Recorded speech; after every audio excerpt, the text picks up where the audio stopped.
Vamos a compartir una palabra de parte del Señor.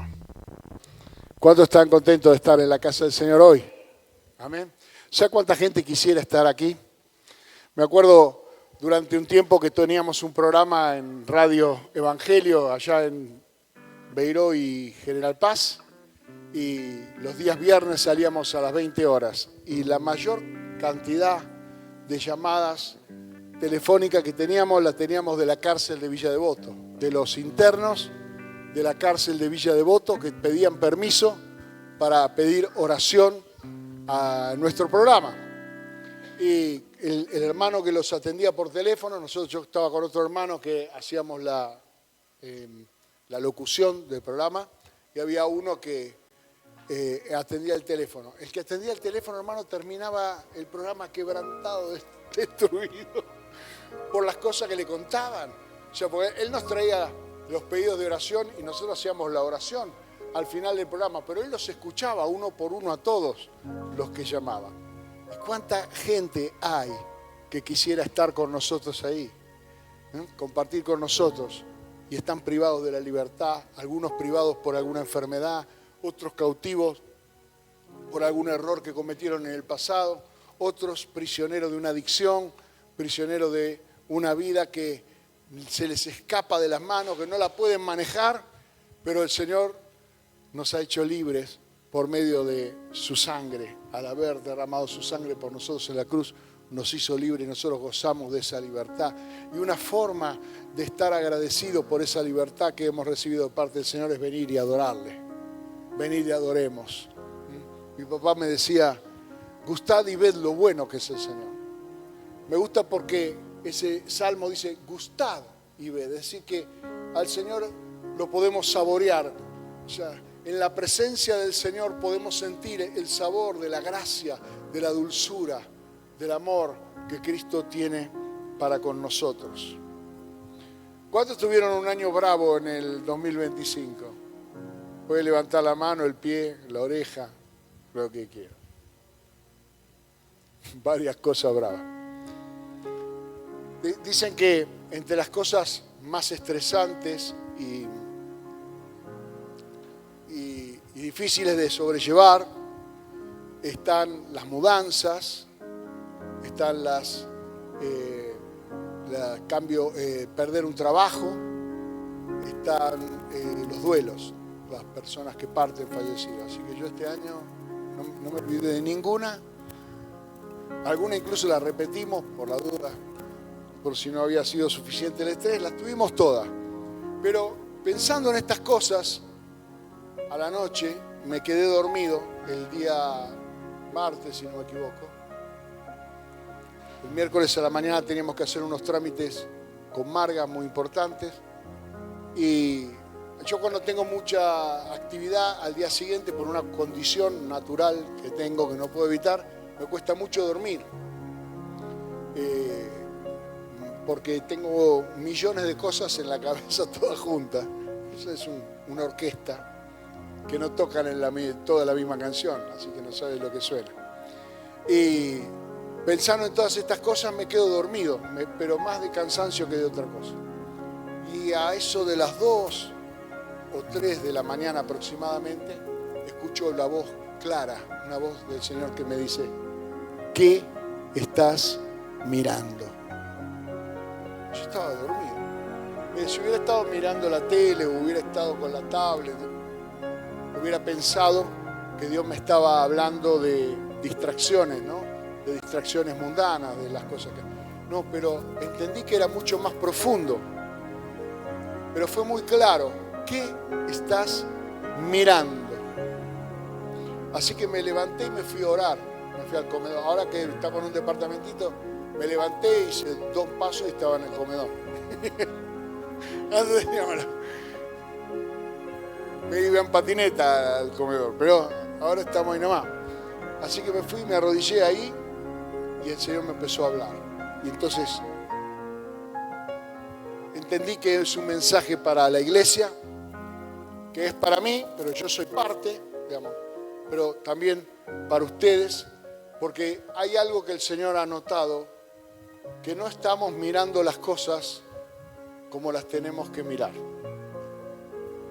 No estamos mirando las cosas como las tenemos que mirar. Mire, Mateo capítulo 6, verso 22.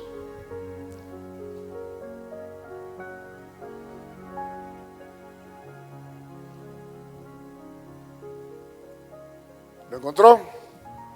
Dice, la lámpara del cuerpo, Jesús dice, la lámpara del cuerpo es el ojo. Si tu ojo es bueno, todo tu cuerpo estará lleno de luz. Pero si tu ojo es maligno, todo tu cuerpo estará en tinieblas. Así que si la luz que en ti hay es tinieblas, ¿cuánto más no serán las mismas tinieblas?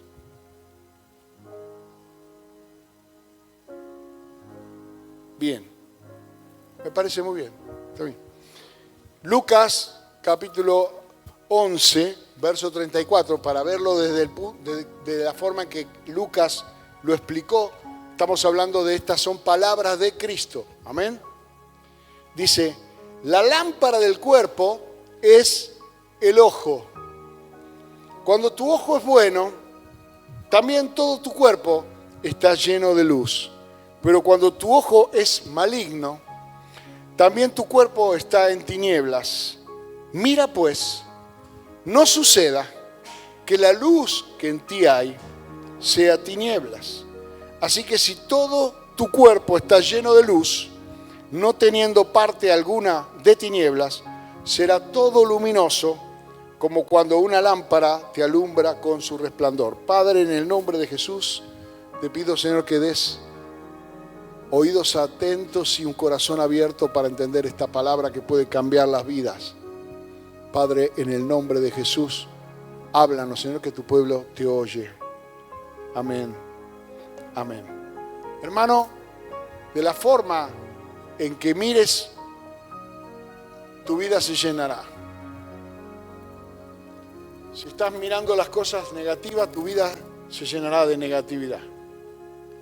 Si estás mirando las cosas en función de lo que el enemigo ha preparado a tu alrededor, trampas, disfraces y diferentes formas de engañarte para que no puedas ver la gloria de Jesucristo, entonces tu vida se llenará de lo que estés mirando, como veas las cosas, como mires las cosas.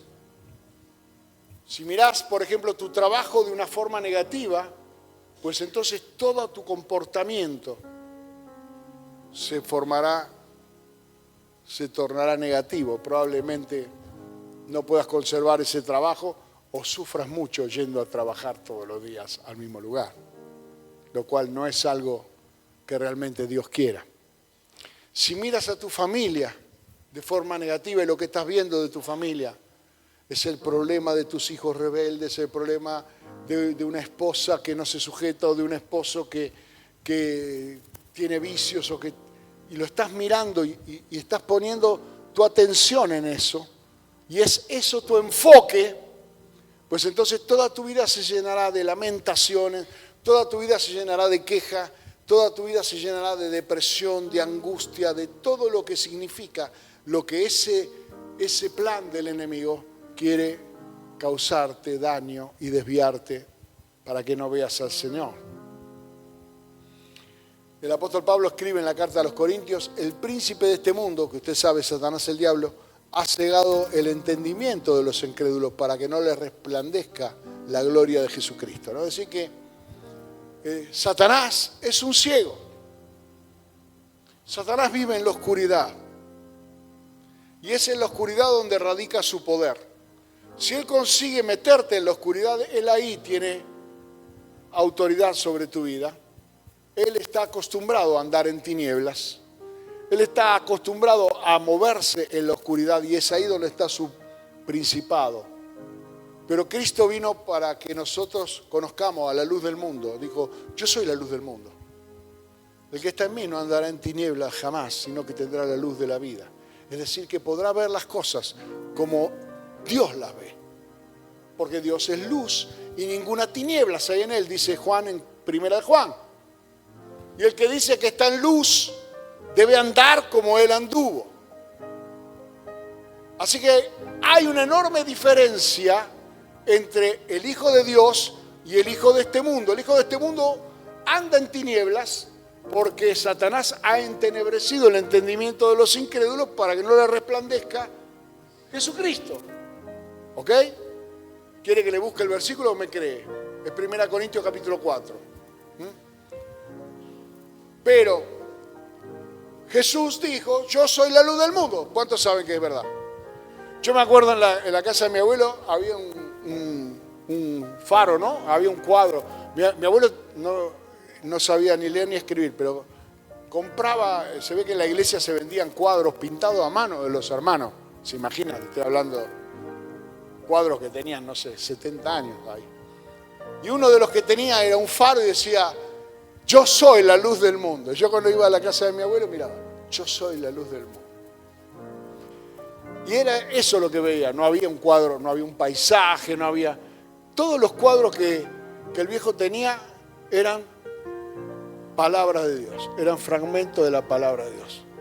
Después tenía otro que decía el camino ancho y el camino angosto, ¿no?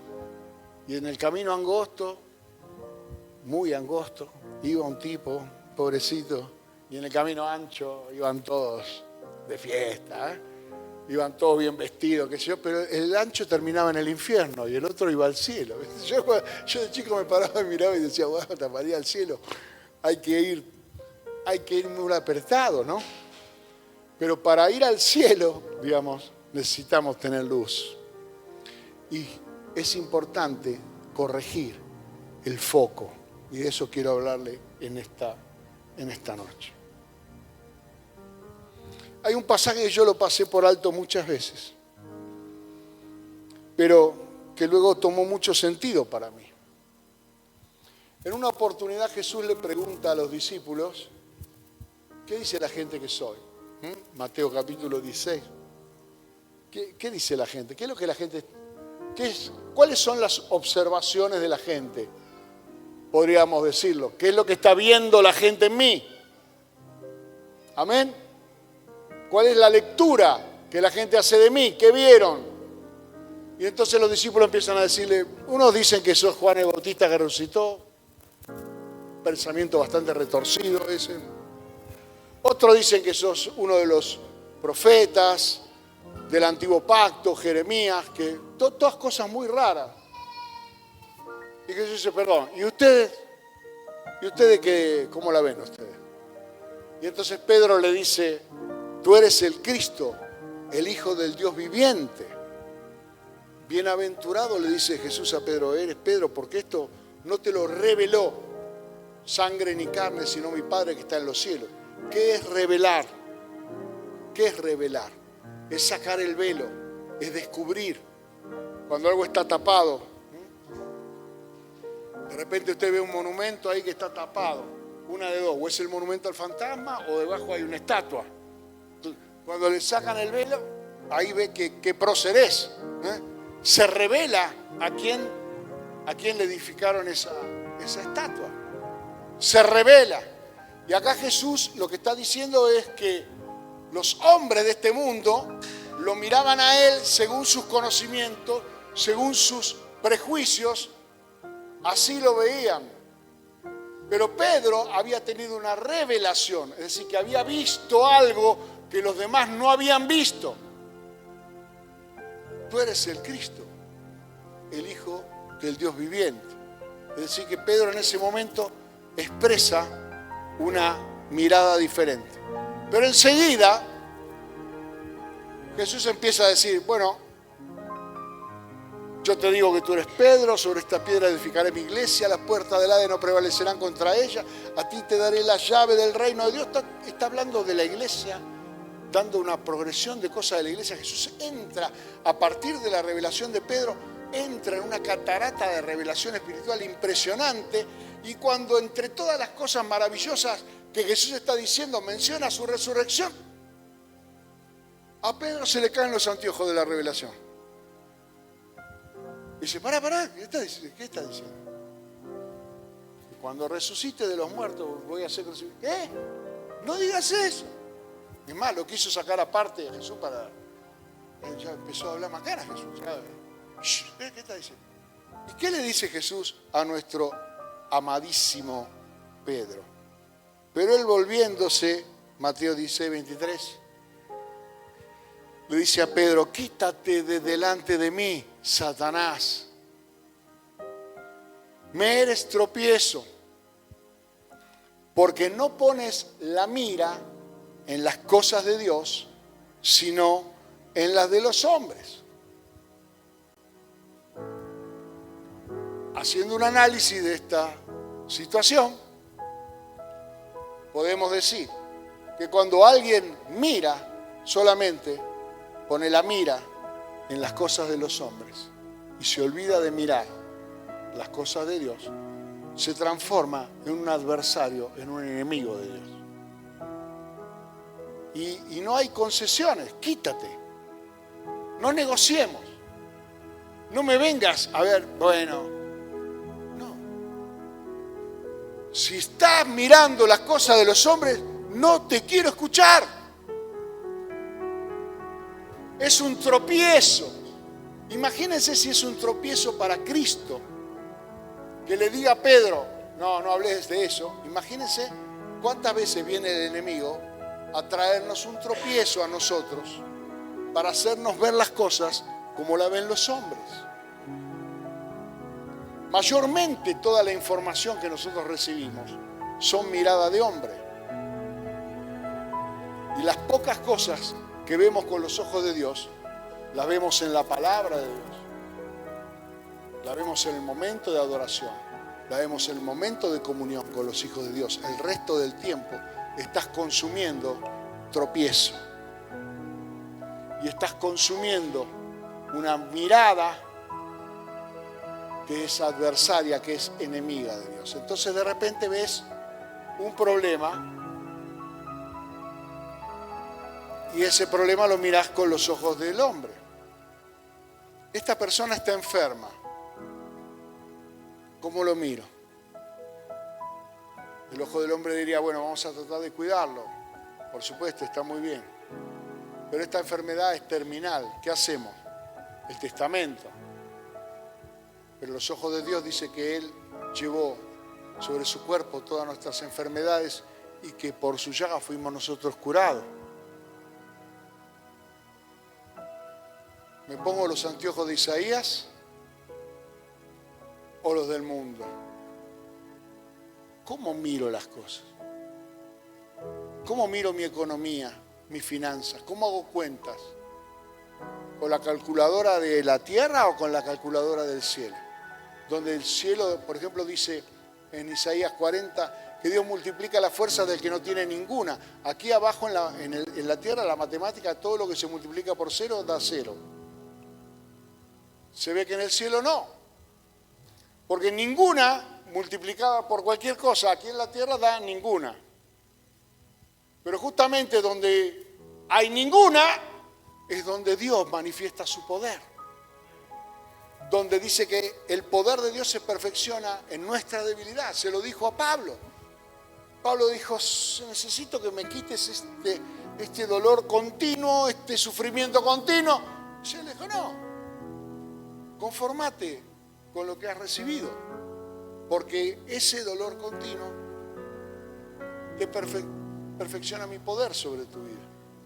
No vaya a ser que te me agrandes y creas que las cosas que están ocurriendo son porque vos sos vos. Y pierdas de vista que yo estoy contigo. Pierdas de vista la gracia del Señor. Quiero reconocer que hasta hace unos días atrás, cuando alguien me venía con alguna idea que era claramente una expresión de la mirada de los hombres acerca de un determinado problema, yo era bastante contemplativo. Pero como fue tan fuerte que el Señor me dijo, ¿qué están mirando? Ahora me doy cuenta que al escuchar esa mirada negativa, esa mirada terrenal, esa mirada impotente, esa mirada finita, esa mirada carente de toda capacidad de poder transformar la realidad, le cae mal al Señor.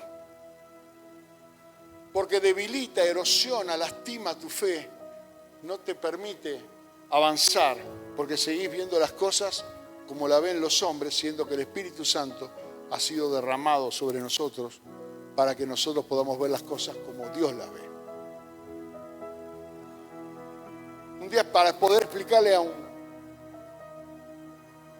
un hermano ciertas cosas, tuve que explicarle que hay un ser espiritual viviendo en nosotros, que nosotros somos seres espirituales, que tenemos un cuerpo y un alma, pero somos netamente espirituales. Y que con los sentidos tenemos percepción del mundo.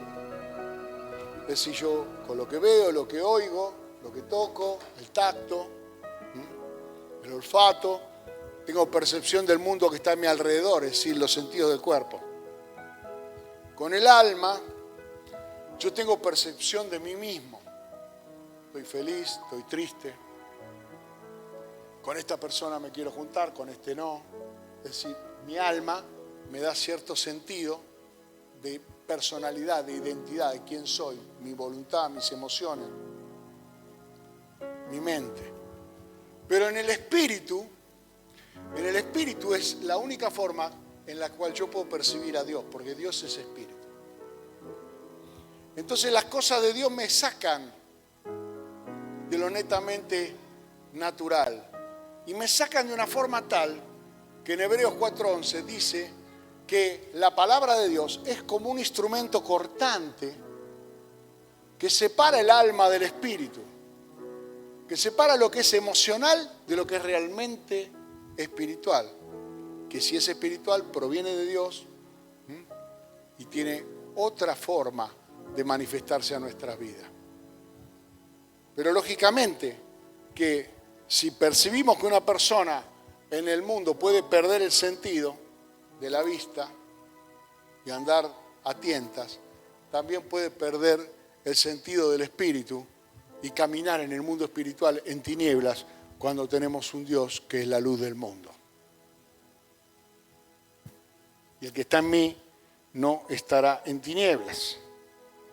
¿Cómo podemos ver o cómo Dios me muestra ciertas cosas? Me llama la atención de cómo debo mirar las cosas. Por ejemplo, respecto de nuestras capacidades, habilidades, talentos, siempre estamos mirando cómo ve el mundo, sobre todo si usted tiene un diagnóstico, tal vez como en mi caso, o algún otro que dice, bueno, yo tengo este problema, y te recita y te repite un diagnóstico dado por que lo vio un médico con la ciencia de este mundo, ¿no? Dice, no, pero este tipo, lo mismo, aunque no sea una enfermedad, una cuestión de edad, este se ve viejo, ¿no? Este se ve joven, entonces que yo lo miro como un viejo y si lo veo haciendo una cosa de joven, me choca, Y si miro a un joven haciendo cosas de viejo, me choca también. Porque digo, no es viejo, ¿por qué hace estas cosas de viejo? ¿Por qué? Porque estoy mirando comportamientos, pero hay una esencia en la vida de cada uno de nosotros que está formada por nuestra fe, por nuestros valores, por lo que somos realmente, mi verdadera identidad. Yo no soy el que usted ve, el que soy verdaderamente vive dentro del que usted ve. ¿Me explico? Tal vez usted me ve a mí hoy el domingo, pero yo los he visto en la semana a ustedes, en mis oraciones, en mi búsqueda de Dios, en mi deseo de que usted sea bendecido, de que haya una palabra de parte de Dios, de que su familia tenga todo lo necesario, de que se resuelvan sus conflictos, de que el que está enfermo se sane, que los matrimonios se pongan de acuerdo, que los hijos se vuelvan a los padres, porque en el espíritu tenemos otra manera de ver las cosas, que no necesariamente es como ven los ojos. Fíjese aquí cómo Dios llama la atención de los siervos. Dice, Éxodo capítulo 35, verso 30. Y dijo Moisés a los hijos de Israel, mirá, Jehová ha nombrado a Bezaleel, hijo de Uri, hijo de Ur, de la tribu de Judá, y lo ha llenado del Espíritu de Dios en sabiduría, en inteligencia, en ciencia y en todo arte. ¿Por qué Moisés quería que el pueblo vea eso? Porque donde hay una necesidad y hay un clamor y hay una búsqueda, el Espíritu de Dios, la llenura del Espíritu de Dios, no es solamente para que usted sienta algo. La llenura del Espíritu de Dios es lo que va a marcar la diferencia en tu vida respecto de una persona del mundo. Yo doy gracias al Señor que papá, en una oportunidad, me acuerdo, escribía a un aviso de trabajo. No era fácil porque era para ser gerente de una compañía. Y Marga fue y llevó la carta personalmente, la entregó. Y preguntó cuántos son los que escribieron. 300 le dijeron. Entonces, hablando con mi papá, le digo, le escribí a la empresa Lombí para ser gerente de servicio al cliente de Lombí. Así que le digo, bueno, estemos orando porque hay 300 postulantes. Y me dijo, ¿cuántos tienen el Espíritu Santo? No sé. Seguro que no son los 300. Pues tal vez sos el único que tiene el Espíritu de Dios. Así que no te veas igual que ellos. No pienses igual que ellos. No pienses igual que ellos porque si no vendrá Goliat todos los días a decir, a ver si hay alguno que está dispuesto a pelear conmigo hoy. Y vos vas a mirar su altura, vas a mirar su tamaño, sus antecedentes. Él fue criado para ser guerrero. Te vas a ver a vos mismo y vas a decir, yo no estoy en condiciones de pelear. Pero David no vio eso. David vio una oportunidad. David lo miró y dijo, es grandote el filisteo. Pero más grande es Jehová de los ejércitos. Amén. Más grande es mi Dios. ¿Qué es lo que estás mirando? ¿Qué es lo que estás viendo? Dios es el que da el talento. Dios es el que da el poder a través del Espíritu de Dios. Si vos te declarás incompetente para algo, pero no es con humildad, sino es porque hay una falsa humildad. A veces nosotros utilizamos esa falsa humildad como un refugio de confort. Para decir, no le voy a escribir a esta empresa. Porque soy cobarde. Nada más. Después conozco a la persona que tomó ese trabajo y digo, yo lo podía hacer. O más de una vez te ha pasado en la vida que renunciaste a cosas más por miedo que por humildad. Y la humildad es a veces, cuando es falsa, es un refugio para la inacción. Y ahí estaban todos los israelitas. Una humildad. No, Goliat, grosso Goliat, ¿eh? Sí, pero el problema es que depende nuestra libertad, porque si Él nos vence, seremos sus esclavos para siempre. Alguien tendrá que ir. Y si no podemos uno solo, vamos. ¿Por qué le tenemos que dejar a Él que ponga la regla? Viene Goliat y dice, que venga uno. Y nosotros le contestamos, ¿qué uno? Vamos todos. A ver si sos guapo. ¿Me explico? Pero no miran las cosas como la ve Dios. Las mira como las ven los hombres. Cuando el profeta Samuel va a buscar al rey David, él no sabía que era David el rey. A él le había dicho, hay un hijo de Elí, de Belén, que tiene un corazón conforme a mi corazón, que hará todo lo que yo diga, ve a ungirlo. Y el profeta era profeta, y no era falso profeta, era profeta de verdad. Si no hay que sacar 2 libros de la Biblia, 1 y 2 Samuel. Era profeta de verdad, y él fue. Y dijo, ahí está, vio al más grandote, le apareció este es. No, este no es. Y luego vino el segundo y el tercero. 7 veces vio con los ojos de la carne el profeta. 7 veces miró el profeta de Dios y miró con los ojos de la carne. Pero dice en 1 Samuel, capítulo 16, verso 7, Jehová le respondió a Samuel: no mires su parecer ni lo grande de su estatura, pues yo lo desecho. Porque Jehová no mira lo que mira el hombre, pues el hombre mira lo que está delante de sus ojos, pero Jehová mira el corazón. ¿Sabe cuál es uno de los mayores problemas que tenemos? Que nosotros también miramos lo que se ve delante. Me paro en el espejo y digo, este soy yo. Y eso no es verdad. Porque yo soy el que vive dentro de mí. Y tengo poder de parte de Dios para romper esas limitaciones. Limitaciones de educación, limitaciones culturales, limitaciones físicas. Todo tipo de cosas. Porque Dios dice, ¿habrá algo difícil para mí? En el nombre de Jehová de los ejércitos cayó Goliat. En el nombre del Señor se ganaron batallas, se apagaron fuegos impetuosos, las mujeres recibieron a sus muertos en resurrección. Eso dice Hebreos capítulo 11. Los héroes de la fe, todos los que creyeron en el Señor y vieron las cosas de otra forma. Por eso en el capítulo 12 del libro de Hebreos dice, puesto los ojos en Jesús.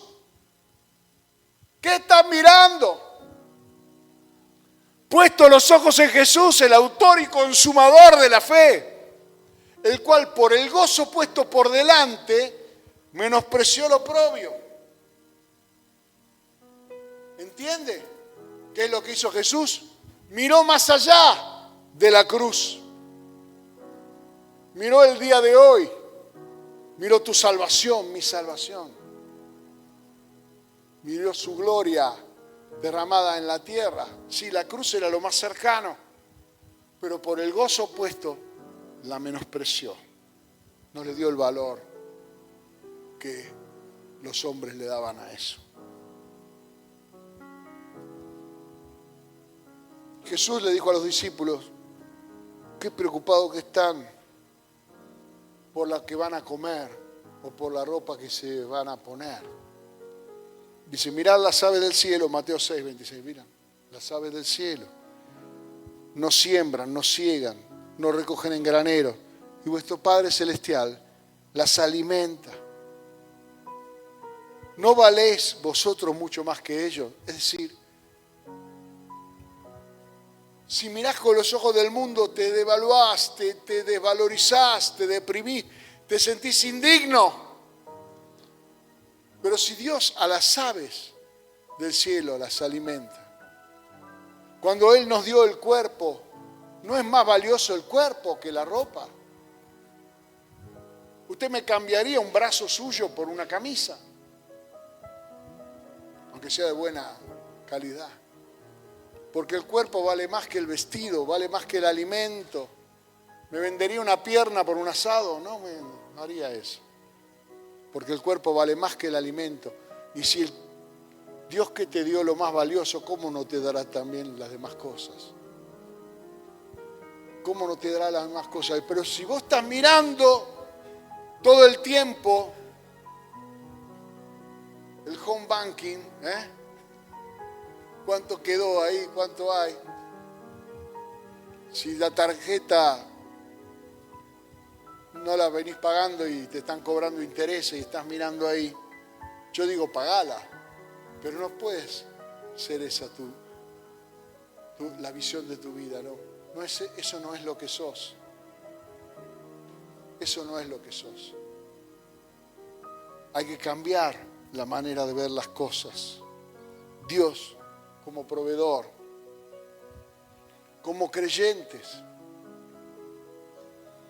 Cuenta en el Evangelio de Juan que Jesús estaba con los 12 discípulos y Jesús le dijo, tengo que pasar por Samaria, es necesario pasar por Samaria. En realidad era un poco raro porque Samaria es un lugar montañoso que queda entre Judea y Galilea. Ellos podrían haberlo rodeado, no sé, normalmente, aparte como se llevaban pésimo con los samaritanos, hacían un camino alternativo. Pero Jesús quiso ir por la difícil, ¿no? Entonces arrancaron temprano a la mañana y llegaron a Samaria al mediodía. Y en la entrada de la ciudad había un pozo y una mujer estaba ahí sacando agua al mediodía. Evidentemente en soledad, no para los quehaceres del día, que se sacaba el agua a la mañana, pero esa mujer estaba al mediodía ahí. Se ve que mucho roce social no tenía. Y Jesús fue a hablar con ella. Y los 12 muertos de hambre fueron a comprar comida. Imagínense en un grupo donde seamos 13 y 12 se van a comprar comida. ¿Me entiendes? Y dejan a unos... Vos quedate acá y nosotros 12 nos vamos a comprar comida. Y así fue. Y lo dejaron a Jesús solo, con esta mujer hablando. Jesús le dijo, dame de beber. ¿Conocen la historia? La mujer le dijo, ¿cómo un judío habla con una mujer? Ya era bravo. Samaritana. Se apalanca el desprecio, ¿no? Samaritana y mujer. Jesús le dijo, si vos supieras quién es el que está hablando con vos, me pedirías a mí y yo te daría un agua que saciaría tu sed para siempre, no volverías a tener sed jamás. Uy, Señor, dijo, dame de esa agua, así no tengo que venir nunca más al pozo. Y Jesús dijo, no entendió esta, anda a buscar tu marido. Y la mujer dijo, marido no tengo. Está bien, le dijo Jesús, es cierto, pues tuviste 5 y el que tenés ahora tampoco es tu marido. Bueno, por lo menos uno podría decir, siguió intentando, ¿no? Era una mujer, digamos, de, a ver si le emboco esta vez, ¿no? Iba por el 6º. Y sin reconocer su condición, la mujer le hace una pregunta teológica a Jesús. ¿Dónde hay que adorar? ¿En Jerusalén o acá? Porque nuestros padres adoraron aquí, pero los judíos dicen que es en Jerusalén. No, le dice Jesús. Es el momento, ahora ya no es una cuestión de lugar. Ahora los que adoran deben adorar a Dios en espíritu y en verdad, porque Dios es espíritu. Y es necesario que los que le adoran en espíritu y en verdad. Y mientras Jesús hablaba esto, vienen los muertos de hambre con el pan, el queso, la aceituna, lo que compraron. ¡Maestro! ¡Vamos a comer! Jesús dijo, un momentito. Yo tengo otra comida para comer, que es hacer la voluntad de mi Padre, cumplir, acabar la obra. Y los discípulos habrán dicho, mira, salvar a esta mujer, eso es lo que había que hacer.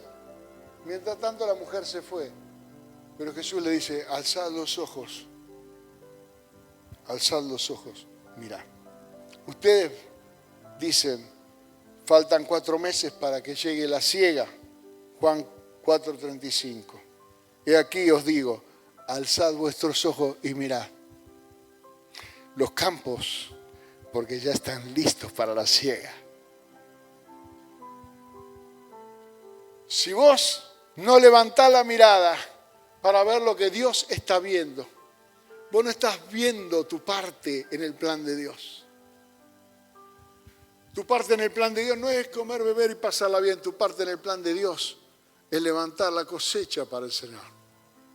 Las almas que el Señor va a venir a buscar. Y para eso el Espíritu Santo ha sido puesto en nosotros. Para que nosotros seamos hombres y mujeres capaces de levantar la cosecha del Señor. Algunos pescadores de hombres, otros labradores de la tierra. La mies es mucha, los obreros son pocos. Pídanle al Señor de la mies obreros para la mies. Pero claro, vos te mirás y decís, eso es un trabajo que hacen los hermanos. Y no estás mirando como te ve el Señor. Estás mirando como vos te ves. Parte de lo que vos ves justifica tus actitudes. Y otra parte de lo que vos ves está cegada por el enemigo para que no veas tu potencial. Es el momento de sacar las vendas mágicas que Satanás ha puesto en las personas, para que puedan verse como Dios los ve. Tal vez vos decís, ¿yo qué voy a hacer? Pero esta mujer samaritana ganó una ciudad. Ella fue al pueblo y, a pesar de su reputación y demás, dijo, me encontré con un hombre que me dijo todas las cosas que yo he hecho. ¿No será el Mesías? Y el pueblo dijo, bueno, vamos a ver. Acá nunca pasa nada. Fueron. Y cuando llegaron se encontraron con Cristo y dijeron, ahora creemos. No por lo que vos dijiste, no te la vayas a creer, sino porque lo hemos visto y lo hemos oído. Ahora hemos visto con nuestros ojos. Hoy mirando a los hermanos que se bautizaron, a mí me emociona como si fuera la primera vez. Porque le da sentido a mi vida. Porque en su momento cuando el Señor me llamó a servir, muchos me dijeron, no, esto no es para vos. Nada, ni idea. ¿No te acordás quién eras vos? Sí, y me avergüenzo. ¿Quién era? ¿Qué hacía? ¿Qué no hacía? ¿Con qué gente estaba? ¿A dónde iba? Y otros me miraban con esos ojos, pero yo entendí que Dios no me miraba de esa forma. Otras veces cuando sentí que no era capaz y que el ministerio era algo que no era para mí, yo fui a decirle a los pastores y a los ancianos, esto no es para mí, yo quiero renunciar. Y ellos me miraban y me decían, no. Uno me dijo un día, si vos no sos, le digo, yo no califico para esto. Pastor que amo mucho y que todavía sigue siendo pastor. Me dice, vos no calificás para esto, sí, cerremos todo y vámonos todos de acá. Digo, ¿pero qué me está queriendo decir? Nadie califica para esto. ¿Quién es suficiente para esto? Pero no es con ejército, no es con fuerza, es con el Espíritu de Dios. Sola no vas a poder. No te salgas del cuerpo, no te cortes solo, no dejes de mantener la comunión con el Señor, no dejes de escuchar la palabra de Dios, porque es el momento en que tus ojos son abiertos y podés ver la gloria de Dios sobre tu vida, sobre tu familia. Luego vendrá el enemigo a tratar de ponerte una bolsa en la cabeza para que no veas nada. Pero el Señor quiere abrir nuestros ojos. Termino con esto. Colosenses capítulo 3, verso 1. Si pues habéis resucitado con Cristo, buscad las cosas de arriba, donde está Cristo sentado a la diestra de Dios. Poned la mira en las cosas de arriba, no en las de la tierra, porque habéis muerto y vuestra vida está escondida con Cristo en Dios. Cuando Cristo vuestra vida se manifieste, entonces vosotros también seréis manifestados con Él en gloria. Fíjese que dice que nuestra vida está escondida con Cristo en Dios. Está diciendo el apóstol Pablo aquí lo mismo que en Efesios dice que con Cristo Jesús fuimos sentados en los lugares celestiales a la diestra del Padre sobre todo principado y toda potestad. Es decir, nuestra posición espiritual no es terrenal, es celestial. Estamos sentados con Él. Entonces, ¿desde dónde estamos mirando las cosas? Tal vez ustedes están ahí mirando para acá. Y yo les digo, bueno, ¿a quién ven ustedes acá? Y ustedes son muchos y ven a uno. Pero yo que estoy aquí, miro para allá y siendo uno, los veo a todos. Estamos a la misma distancia, pero tenemos la mira distinta. Yo estoy aquí en una posición en cual puedo verlos a todos. Y usted está ahí mirando una sola cosa, la más bonita. Es decir, ¿entiende la diferencia de poner la mira? Si usted sigue mirando al cielo como alguien terrenal, como alguien desesperado que está buscando un favor, que Dios haga algo. Desde el cielo le responderán: lo que yo tenía que hacer ya lo hice. Yo envié a mi Hijo a morir por ti. Yo envié mi Espíritu para darte poder, para abrir tus ojos espirituales. Yo puse fe en tu corazón para que cuando clames, no clames como un desesperado, sino que clames con la esperanza de saber que Dios te va a responder. No mires las cosas como las veías antes. Es tiempo de abrir tus ojos y ver que Dios es bueno, que Dios está a tu favor, que Él es el que le dio a estos grandes hombres de Dios talento, sabiduría, en arte, en ciencia, en cualquier cosa que sea una limitación para tu vida. Que Él es el que te mira también con un potencial de poder ser un agente del reino de Dios aquí en la tierra. Pero que también Él quiere que tomes esa autoridad para dar determinadas instrucciones y órdenes a lo que pasa en tu casa, a lo que pasa a tu alrededor. En una casa tal vez viven 3 o 4 personas, pero tal vez solamente una está sentada con Cristo en los lugares celestiales. ¿Quién debería mandar ahí? No, pero hay un orden. Sí, hay un orden visible que debemos respetar, pero hay un orden espiritual que también debemos respetar. Y el que tiene la autoridad espiritual es el que ordena. Diablo, te vas de esta casa. Espíritu de miseria, te vas de esta casa. Espíritu de división y de conflicto, te vas de esta casa.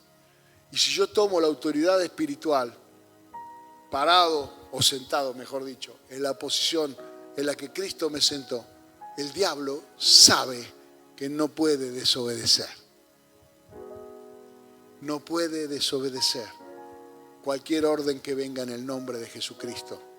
Ahora Jesús dijo a los discípulos, un día Pedro lo escuchó a Jesús que le dijo a una higuera: nunca más nadie coma de ti, porque la higuera no daba fruto. Pasaron al día siguiente, estaba seca. Pedro dijo: maestro, la higuera que maldijiste se secó. Mire lo que había visto Pedro, ¿no? Y Jesús le dijo: ¿te asombras de eso? Si tuvieras fe como un grano de mostaza, le dirías a esa montaña que se desarraigue y se eche en el mar, lo haría. Es decir, tenés una autoridad que no está funcionando porque no la estás ejerciendo. Porque ninguno de ustedes va a ir y se va a poner a una montaña, ¿no? En una oportunidad estábamos limpiando la iglesia de San Luis, el primer año de aniversario, había una montaña de escombros, porque habíamos volteado varias paredes y íbamos a celebrar el aniversario y fuimos con los hermanos de la iglesia con las palas y todo para sacar todos los escombros de las paredes que habíamos demolido y nos prestaron un camión que había que tenerlo en marcha porque si se apagaba no arrancaba más. Entonces empezamos con la pala, con la carretilla, todo. El culto iba a ser a las 8 de la noche, habíamos empezado a las 10 de la mañana, ya eran como las 4 de la tarde, hermano, no habíamos sacado nada, la montaña era gigantesca. Y yo estaba ahí, jamás había agarrado la pala en mi vida, vamos a ser sinceros, con los hermanos, y lo veo al pastor, mi amigo, mi compañero, éramos los dos, éramos pastores, pero él, bañadito, cambiadito, Biblia en mano, se iba. Le digo: ¿a dónde va? Digo: me voy a visitar al hermano no sé qué. ¿Qué? Digo: ¿no vas a dejar con este bardo acá? Si a las 8 va a empezar a venir la gente. Y me dice mi amigo Walter Berlo: hombre de poca fe, me dice. Mire, lo quería enterrar ahí. 27 años tenía yo, él 24. Hombre de poca fe. Dios nos va a ayudar. Y en una de esas vemos que viene por la esquina una pala con esas que tienen oruga y yo no puedo creer. Me fui corriendo a la esquina. Le digo, capo, tengo un problema acá, esto, lo otro, qué sé yo. Porteño, me dice el tipo. Sí, le digo. Sí, pero tengo la iglesia llena de escombros y tengo el culto de aniversario, una montaña, dice, no, y ahora voy, dice, déjame que... Y el tipo con la pala esa movió dos cositas que había ahí y después se vino, porque nosotros estábamos a la vuelta de Huócara, del gremio de la construcción, ahí en San Luis. Vino con la pala, hizo así, me vació la iglesia en 2 minutos, me cargó la montaña de escombro en el camión y en eso el camión se me apaga. Digo, si empujarlo vacío era pesado, me imagino lo que debe ser por la montaña. Digo, se ve por el camión. No hay problema, campeón, subite. Poné segunda, me lo empujó con la pala. Arrancó el camión. Y ahí supe que Dios mueve montañas. Amén. No de la manera que vos creas, ¿entendés? No de la manera que vos pienses, no como vos la veas. Esto me ocurrió muy temprano en mi ministerio. Primer año de pastor, pude ver que Dios hace las cosas como Él quiere. Si nosotros no hubiéramos quedado, yo enojado como estaba, porque tenía una mugre, hermano, estaba lleno de tierra de la cabeza hasta los pies, y encima que no era mi habilidad natural la pala, no era el don, no está entre los dones que recibí de parte de Dios, pero Dios hace las cosas como Él las ve. Entonces nuestra clamor en esta noche es, Señor, abre mis ojos para que yo pueda ver las cosas como vos las ves. Tomad y comed, esto es mi cuerpo que por vosotros es partido. Haced esto en memoria de mí. Padre, te damos gracias en el nombre de Jesús, porque por medio del sacrificio de Cristo nosotros nos convertimos en un solo cuerpo. Y somos carne de tu carne, hueso de tu hueso, y en ti también, Señor, tenemos sanidad. Padre, en el nombre de Jesús, al participar de este pan, estamos reconociendo, Señor, que somos un cuerpo, una iglesia, que pertenecemos, Señor, a ti exclusivamente, y que tú, Señor amado, nos has unido para que juntos podamos representarte y caminar contigo y hacer tus planes como tú has visto todas las cosas. Padre, en el nombre de Jesús, abre nuestros ojos espirituales hoy para que podamos verte y poder ver las grandes cosas que tú harás todavía con nosotros. En el nombre de Jesús de Nazaret, participe del pan.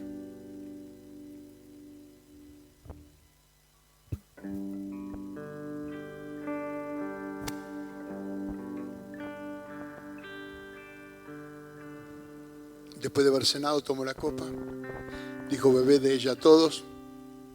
Esta es la copa del nuevo pacto en mi sangre. Por eso haced esto en memoria de mí. Por eso todas las veces que comieres este pan y bebieres esta copa, la muerte del Señor anunciáis hasta que Él venga.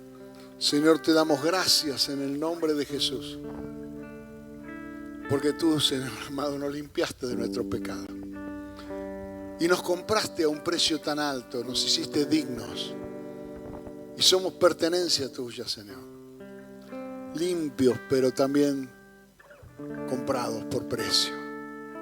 Y en el nombre de Jesús yo te pido ahora, Padre, que derrames, Señor, sobre nosotros ese potencial del Espíritu para el cual tú nos pagaste a un precio tan alto y podamos dar un fruto abundante para que sea glorificado tu nombre y para que podamos ver que toda boca confiese que Jesucristo es el Señor, que toda rodilla se doble ante Él. Padre, te damos gracias y participamos de la copa en el nombre de Jesús.